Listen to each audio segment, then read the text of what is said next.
Every county in Georgia preserves the paper trail of human life via birth registries, marriage licenses, death notices, tax rolls, property deeds. Together, these records form the framework of history, evidence that people lived, loved, labored, and mattered. But in Fairmont County, Georgia, the framework breaks. Not from age or fire or careless storage. Not from a torn ledger or a missing page.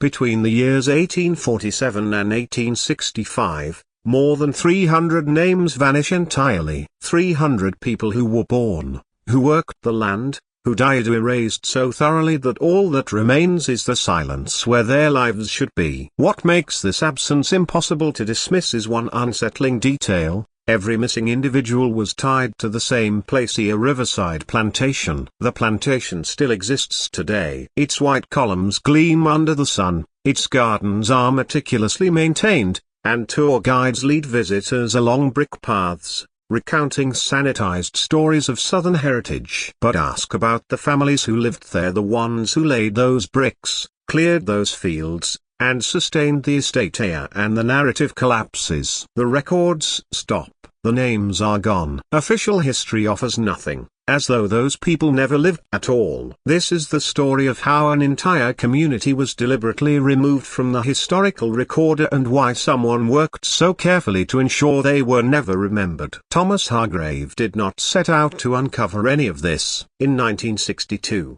he was a 28-year-old junior professor at Emory University, specializing in Reconstruction-era economics. His concerns were academic, his life orderly, his future predictable. Then his grandmother, Eleanor Hargrave, died at the age of 91. She left him her modest house on the outskirts of Fairmont County and an attic crammed with nearly 80 years of accumulated letters, documents, photographs, and forgotten correspondence. On a humid Saturday in June, Thomas drove down to claim the property, the windows rolled open, the radio murmuring softly as the Georgia heat settled in. He had loved his grandmother deeply. She was sharp, disciplined, and unwavering, an elementary school teacher for 4 decades, a fixture at First Baptist Church every Sunday without fail. After Thomas's parents were killed in a car accident when he was 7, she raised him herself. What he didn't know, as he unlocked the door to that quiet house, was that her attic held the first threads of a story someone had spent more than a century trying to bury. House held good memories, summer visits, sweet tea on the porch, her stories about growing up in rural Georgia. But Elenina had also been a hoarder of paper. Every letter, every receipt, every church bulletin, she'd kept it all, organized in boxes labeled with her careful handwriting. Thomas spent the first week sorting through the parlor and bedrooms, setting aside items for donation, packing up kitchen goods. The attic he saved for last. When he finally climbed the narrow stairs on the following Saturday, pulling the cord to switch on the single bulb, he found exactly what he'd expected. Towers of cardboard boxes, an old dressmaker's mannequin, stacks of National Geographic magazines, a steamer trunk. What he didn't expect was the leather case. It sat on a high shelf, partially hidden behind a hat box, dark brown, about the size of a briefcase, with tarnished brass clasps. The leather was cracked with age, but still intact. Thomas pulled it down, blew off the dust, and opened it. Inside were documents, old documents, some on parchment, some on yellowed paper, all carefully organized in folders tied with ribbon. The first folder was labeled in faded ink, Riverside Plantation Estate Records 1835186. Thomas felt his pulse quicken. As a historian, he knew the value of primary sources. Plantation records from the antebellum period were rare, often destroyed during the war or lost to time. This was a genuine find. He carried the case downstairs, cleared the dining table, and began to examine the contents. There were bills of sale, crop yields, correspondence between the plantation owner, a man named Nathaniel Wycliffe, and various merchants, banks, and cotton factors, detailed inventories of farm equipment, livestock, building repairs. And then tucked in the back of the third folder, Thomas found something that made him stop cold. A ledger page, handwritten in meticulous script, dated April 1847. At the top, Riverside Estate, quarterly census of enslaved persons. Below that, a list names, ages, family groupings. 73 individuals from an infant named Rose to an elderly man named Abraham listed as 68 years old. But here's what struck Thomas as strange. Next to each name in the margin was a small notation in different ink. Transferred March 1848. Every single one. 73 people transferred in the same month. Thomas frowned. Mass sales weren't unheard of. Plantations failed. Owners died. Estates were liquidated, but usually there'd be a corresponding bill of sale, a record of who purchased them, where they went. He searched through the rest of the documents. Nothing. No bills of sale, no receipts, no letters referencing the transfer, just that single notation transferred. And then nothing. Thomas couldn't let it go. Back in Atlanta, he reached out to colleagues who specialized in Southern plantation history. He wrote to the Georgia Historical Society. He sent inquiries to the Fairmont County Clerk's office requesting access to property records, tax assessments, anything that might shed light on what happened to those 73 people. What came back puzzled him even more. The Fairmont County Clerk, a woman named Mrs. Dunlap, responded with a polite but firm letter stating that while general records were available, certain documents related to Riverside Plantation were restricted due to ongoing legal complications regarding property boundaries and heir disputes. Thomas found this odd. The plantation had been converted into a state historic site in 1953. What legal complications could there be a decade later?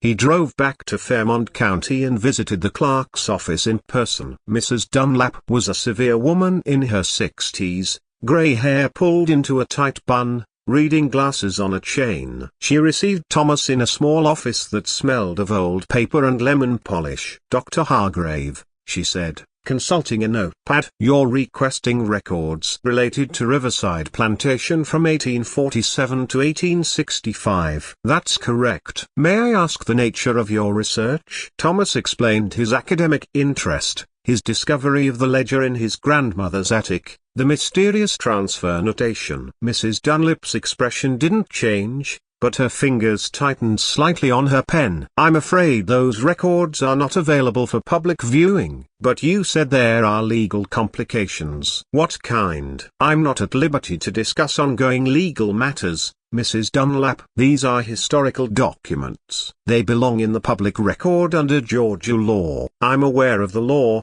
Drive Hargrave." Her voice had gone cold. "And I'm telling you those files are sealed. If you wish to challenge that determination, you're welcome to file a formal request with the county attorney." Thomas left frustrated but undeterred. He filed the formal request.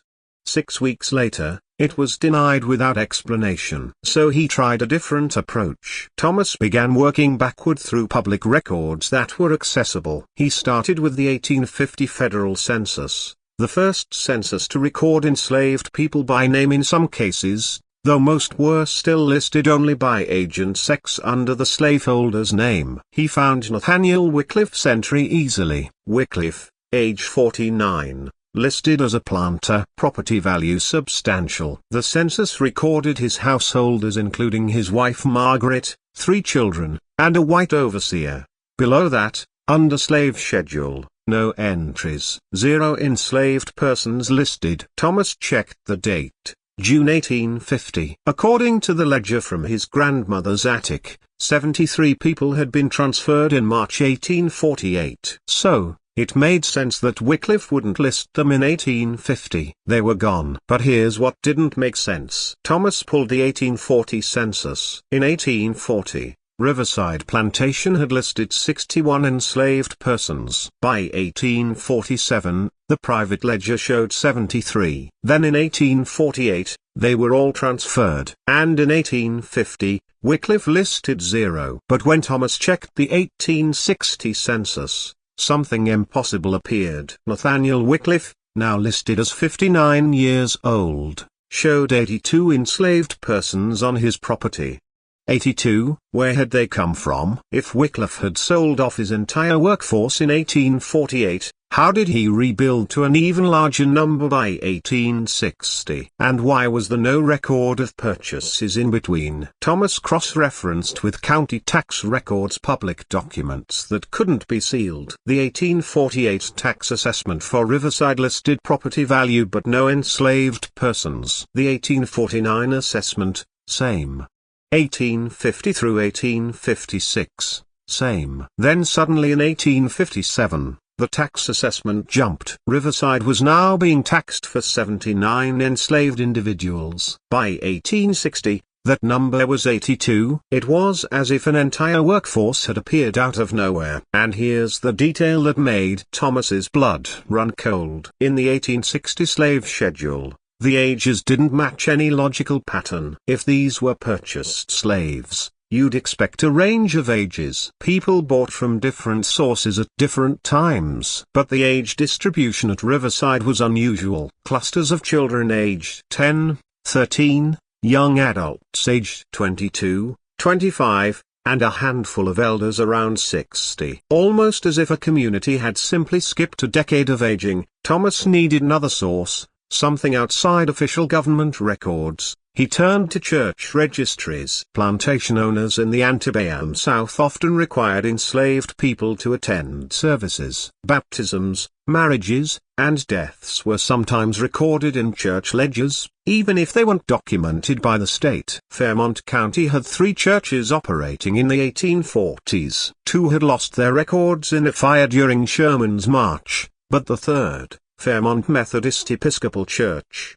had preserved its records in a fireproof vault. Thomas visited on a Tuesday afternoon. The current minister, Reverend Polk, was a friendly man in his 50s who welcomed academic research. "We don't get many historians," Polk said, leading Thomas to a back room. "Most people are genealogists looking for family connections." The ledgers were stored in acid-free boxes, surprisingly well preserved. Thomas started with the volume covering 1845, 1855. He found entries for Riverside Plantation quickly. March 1847, baptism of infant Rose, daughter of Hannah, Riverside Plantation. June 1847, marriage of Samuel and Dinah, Riverside Plantation. November 1847, burial of Abraham, aged approximately 68. Riverside Plantation. Normal entries, lives documented with the sparse dignity the church could offer. Then in February 1848,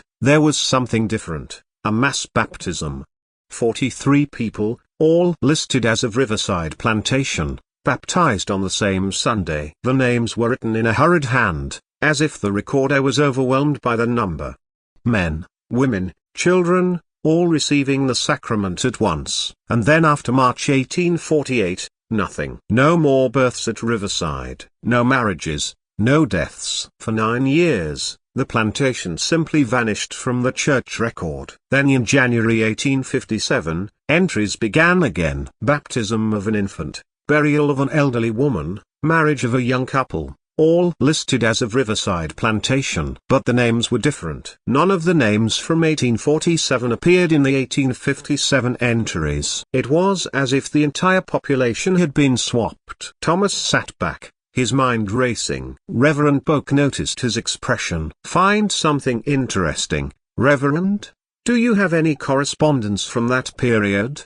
Letters, notes from ministers, anything that might explain church activities?" Polk considered. "There might be some material in the archives. Let me check." He returned 15 minutes later with a thin folder. "This is what we have from Reverend Martin Hayes, who served here from 1843 to 1851. Thomas opened it carefully. Most were routine notes, sermon topics, visiting preachers, building maintenance. But near the back he found a letter dated April 10, 1848, addressed to the Bishop of the Methodist Episcopal Church South. Thomas read it twice. "Your Grace, I write to request guidance on a matter of considerable spiritual distress. In recent weeks, I have been approached by members of the Riverside congregation expressing grave concerns regarding the whereabouts of their kin. Families have been separated without explanation. And when I sought clarity from Mr. Wycliffe, I was informed in no uncertain terms that church inquiry into his affairs was unwelcome. I am torn between my duty to my congregation and the constraints placed upon me by local custom. These souls came to the Lord's house seeking comfort, and I fear I have failed them. I await your counsel. Respectfully, Reverend Martin Hayes. Thomas looked up at Reverend Polk. Is there a response?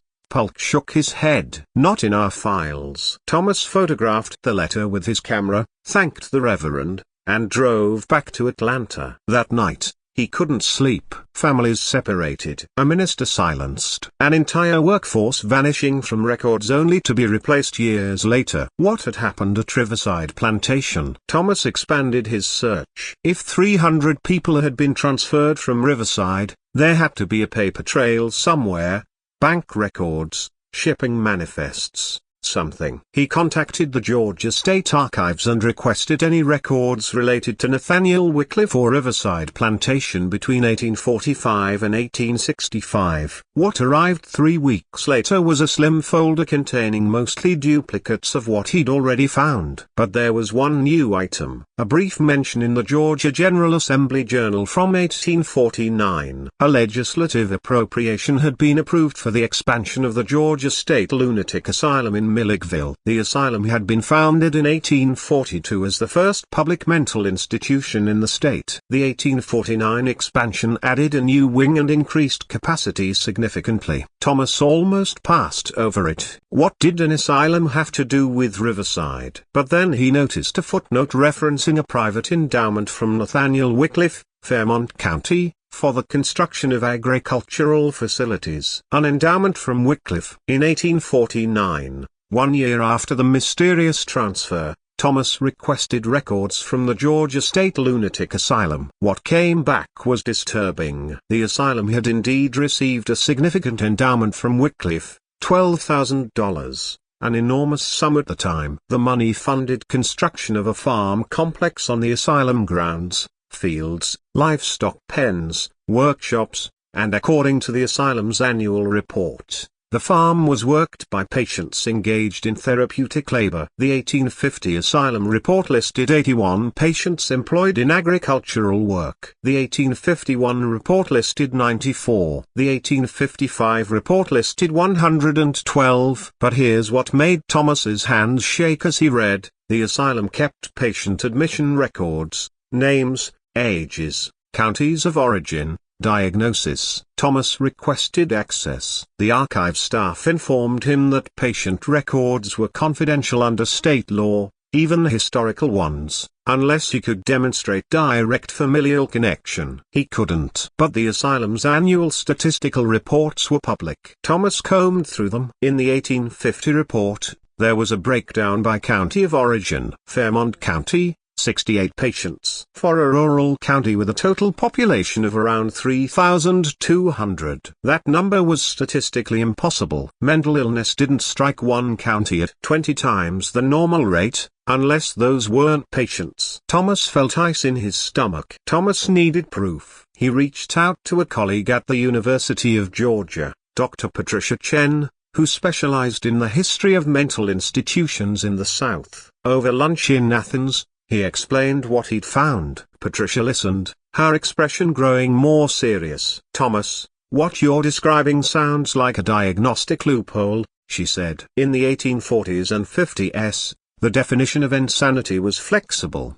especially when it came to enslaved people. "What do you mean?" "There was a diagnosis called drapetomania, literally, the disease that causes slaves to run away. Another one was dysesthesia ethiopica, supposedly caused laziness and disobedience. These were invented conditions used to pathologize resistance." "You're saying enslaved people could be committed to asylums for not wanting to be enslaved?" Patricia nodded grimly. "In theory, yes. But it was rare because asylums cost money. Why pay to institutionalize someone when you could just punish them on your own property? Unless, Thomas said slowly. You had another reason. Like what? Thomas pulled out his notes. What if you needed to hide people, make them disappear from the public record, but still profit from their labor? Patricia's eyes widened. That's God. That's diabolical. An asylum would be perfect. They're closed institutions, no public access,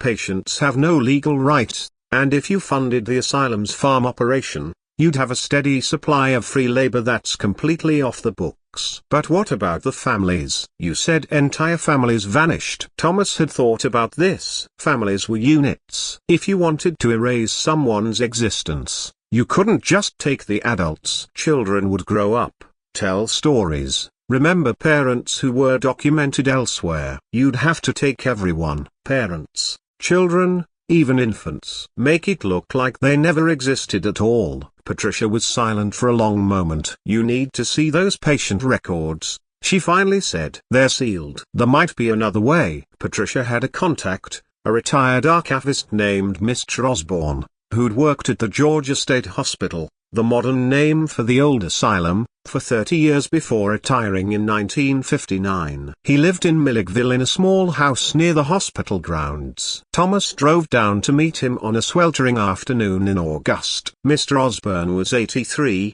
thin and stooped, but his mind was sharp. He invited Thomas into a study lined with books and personal files. Dr. Chen called me, Osborne said, lowering himself into a leather chair. Said you're researching the old asylum farm. Yes, sir. Specifically, admissions from Fairmont County between 1848 and 1856. Osborne nodded slowly. I remember those records. You do? Hard to forget. When I first started working in the archives back in 29, I was cataloging patient files from the 1840s and 50s. There was a whole section, maybe 100 files, all from Fairmont County, all admitted within a few years of each other. What happened to them? Osborne's face darkened. They were removed. Removed by who? Hospital administration. This was around 1931. Said there was a legal request from descendants, something about privacy. The files were packed up and sent to the state attorney general's office. He paused. But here's the thing. I'd already read some of them. Thomas leaned forward. What did they say? Osborne stood slowly, walked to a filing cabinet, and pulled out a worn notebook. I kept notes. Wasn't supposed to, but something felt wrong about those cases. He handed the notebook to Thomas. The pages were filled with Osborne's careful handwriting. Patient 847,029, female, age 24, Fairmont County. Diagnosis, moral deficiency, and hereditary melancholia. Admitted March 1848. Notes indicate patient is physically sound, capable of field labor. Assigned to farm detail. Patient 847,031. Male, age 19, Fairmont County. Diagnosis, idleness and resistance to discipline. Admitted March 1848. No evidence of mental disturbance. Assigned to farm detail. Patient 847,044. Female, infant, age 8 months. Fairmont County. Diagnosis at risk of inherited insanity. Admitted March 1848 with mother. Patient 84,743. Assigned to nursery labor. Thomas felt sick. An 8-month-old baby diagnosed as insane. Mr. Osborne, these people weren't patients. No, Osborne said quietly. They weren't. Did your notes say anything about who committed them? Osborne flipped to another page. All admission papers signed by Dr. Cyrus Brennan, Fairmont County physician, and co-signed by Magistrate Samuel Holt. Commitments authorized under Georgia Code Section 17, subsection 4. Persons of unsound mind posing danger to themselves or others. Thomas wrote down the names. Do you remember anything else? Osborne hesitated. There was one file I read that stayed with me. A woman maybe 30 years old, Her diagnosis was listed as religious mania. The intake notes said she'd been found preaching sedition and encouraging disobedience among others of her race. What was her name? Osborne checked his notebook. The asylum report had said 41 returned to counties of origin, but Thomas could only find evidence of 15 returning to Riverside based on matching names in later records. Where were the other 26? He went back through the asylum's annual reports looking for mortality data. The asylum reported deaths each year, but the numbers were aggregated. No names, no details. However, in the 1851 report, there was an unusual spike. Patient deaths 1851, 34, primarily from typhoid fever outbreak in agricultural quarters. 34 deaths in 1 year. Thomas checked the asylum's total patient population in 1851, around 200. A death rate of 17% in a single year was catastrophic, far beyond normal even for an asylum. And agricultural quarters meant the farm workers, the people from Riverside. Thomas found a mention of the outbreak in a Milledgeville newspaper from August 1851. The state asylum reports an unfortunate contagion among patients employed in farm labor. Authorities assure public there is no risk to the broader community. That was it. One paragraph. 34 deaths dismissed in a single paragraph. Thomas wondered if anyone had even been notified. Did families back in Fairmont County know their loved ones had died? Were bodies returned for burial? He found the answer in the asylum's administrative records. Indigent patient burials interred on hospital grounds in unmarked graves. No funds allocated for individual markers. They'd been buried at the asylum. Anonymous. Forgotten. Thomas requested access to the old asylum cemetery. The Georgia State Hospital still operated in Milledgeville, though much reduced from its peak. The old cemetery was behind the modern buildings, a neglected patch of land surrounded by a rusted fence. Thomas visited on a cold morning in January 1963. A hospital administrator accompanied him, a younger man named Mr. Ridley, who seemed uncomfortable with the visit. "We don't usually allow access," Ridley said. But given your research credentials, the graveyard was larger than Thomas expected. Rows of small weathered stones, most illegible. Many graves had no markers at all, just depressions in the earth like the ones at Riverside. "How many burials?" Thomas asked. "We estimate over 1,000 from 1842 to around 1900. Are there records of who's buried here?" Ridley shook his head. "Spotty at best. A lot of patients were admitted with no family contact, no next of kin. When they died, they were buried here." Thomas walked among the graves looking for anything from 1851. He found a section with a few dated stones. 1849, 1850, 1852. But for 1851, the year of the typhoid outbreak, there were no individual markers, just a long, low area where the ground had settled, indicating multiple graves. "Mr. Ridley, was there a mass burial site from the typhoid epidemic?" Ridley consulted a map he'd brought. "According to this old survey, yes, that area there." He pointed to the depression. 30 to 40 graves unmarked. Thomas stood there in the cold, looking at the anonymous earth.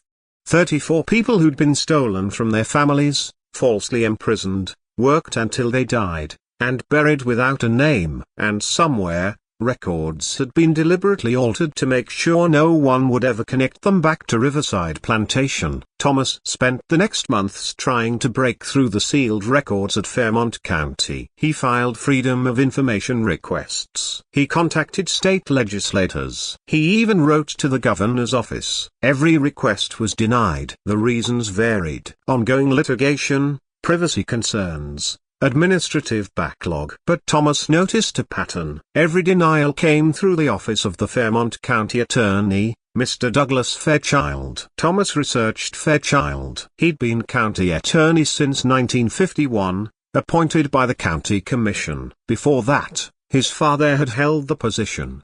And before that his grandfather. The Fairchild family had been county attorneys for 3 generations. Thomas dug deeper. He found that Harold Fairchild, the grandfather, had served as county attorney from 1889 to 1922, and Harold Fairchild had been married to Elizabeth Liv Preston, the granddaughter of Nathaniel Wycliffe. The family connection was direct. Thomas now understood why the records were sealed. The current county attorney was protecting his ancestors' legacy. But Thomas also realized he had enough evidence to go public without the sealed records. He had the private ledger showing the transfer, the asylum admission patterns, the railroad contract, the will ordering destruction of evidence, the penitentiary records, Judith's Bible with the names. He wrote an academic paper titled Economic Exploitation Through Institutional Commitment. A case study of Riverside Plantation 1847-1856. He submitted it to the Journal of Southern History in May 1963. It was accepted for publication in the fall issue. The article caused an immediate response. The Atlanta Constitution picked it up, running a front-page story. Scholar exposes slavery-era asylum scheme. Other newspapers followed. The Georgia Historical Society issued a statement promising to review all materials related to Riverside Plantation in light of Dr. Hager's research. And then quietly, the Fairmont County Attorney's Office announced that certain historical records previously restricted would be made available to qualified researchers in the interest of historical accuracy. Thomas was granted access in November 1963. The sealed files contained exactly what he'd suspected. Correspondence between Nathaniel Wycliffe and Drive Brennan arranging the false commitments. Letters between Wycliffe and the railroad company negotiating labor rates. Detailed ledgers showing payments received from the railroad, and most damning,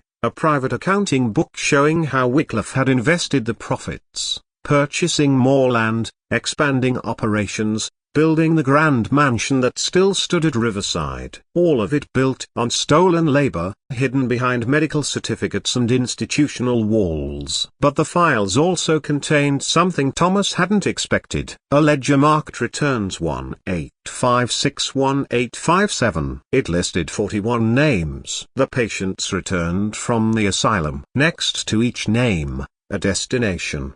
15 listed as Riverside Plantation. 12 listed as transferred to Simmons Estate, Burke County. 14 listed as sold, destination unrecorded, sold. Even though slavery was legal, this was different. These people had been institutionalized as patients, then sold as if they were still property Wycliffe owned. It was a legal impossibility, unless no one was looking. And no one had been. Thomas spent the winter of 1963 compiling a complete list using the Riverside Ledger, the asylum notes from Mr. Osborne, the penitentiary records, and Judith's Bible. He reconstructed as many names as possible. He identified 68 individuals with reasonable certainty. 34 who died at the asylum, 27 who were transferred to the penitentiary, 7 who were returned and later sold to other estates. The remaining 5 couldn't be traced. Thomas published a follow-up article in early 1964, this time including the names. He sent copies to historical societies, genealogical organizations, and black churches throughout Georgia, hoping descendants might recognize their ancestors. The responses came slowly at first, then in a flood. Letters from families who'd been searching for generations for proof of their lineage. A woman in Savannah who recognized her great-great-grandfather's name, Marcus, who died in the penitentiary in 1863. A man in Atlanta whose family oral history spoke of an ancestor named Esther who disappeared during the hard times and was never heard from again. Each connection was a small restoration, a name pulled back from oblivion. But Thomas knew the full truth would never be recovered. The deliberate destruction of records had been too thorough. In March 1964, Thomas received a package from an unexpected source. The return address was simply a friend of truth, Fairmont County. Inside was a single piece of paper, aged and brittle. It was a page torn from what appeared to be a personal diary dated June 14, 1857. The handwriting was educated, flowing. Today marks the final resolution of the matter that has weighed upon my conscience these 9 years. The last of the workers returned from Milledgeville have been disposed of through sale to interests in Alabama and Mississippi where inquiry is unlikely. The records have been amended at the courthouse, the church registry purged of inconvenient entries, and Dr. Brennan has assured me his files contain nothing that could cause difficulty. I confess a certain relief, though I cannot claim a quiet conscience. What was done for preservation of order, of property rights, of the natural hierarchy God ordained. Those who would have disrupted that order through rebellion or flight are now beyond such mischief. The new workers acquired from the auctions in Savannah are young, tractable, unburdened by the seditious influences that plagued the previous group. Riverside shall prosper. I commit this account to private pages never to be disclosed. NW Nathaniel Wycliffe. This was his